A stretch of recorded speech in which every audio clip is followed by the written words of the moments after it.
ever take money from your job, your paycheck, and then deposit it into your business bank account, you're going to end up paying taxes twice. That's double the taxes on the same amount of money.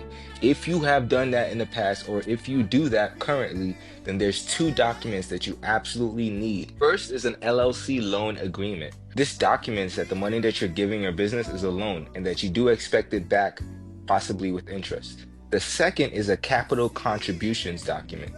This documents that you're an investor contributing to the assets of your company in return for a stake in that company, ideally 100%.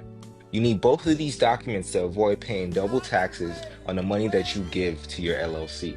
Don't make that mistake. All right, so I'm going to clarify a couple of things here. Number one is there's the legal side and then there's the tax side. On the legal side, documentation is everything, especially if you haven't heard this term before, it's an important one, pierce the corporate veil.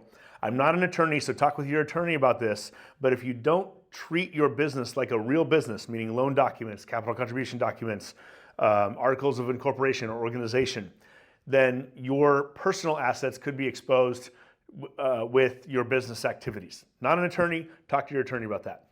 On the tax side of things, if you take a paycheck or personal income and put it into your business, that is a capital contribution, or it is a loan. Most of the time it's a capital contribution. And even without the capital contribution documents, I've seen audits go through or tax results happen where that doesn't count as tax twice. Now, from a piercing the corporate veil, like I said, talk to your attorney about that because that is an important thing that you want to make sure that you're doing correctly.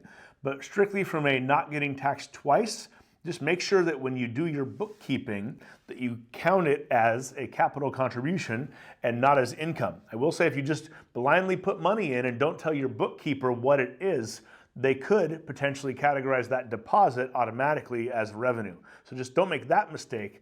But when it comes down to it being recognized as income versus an equity contribution, you shouldn't be double taxed in that.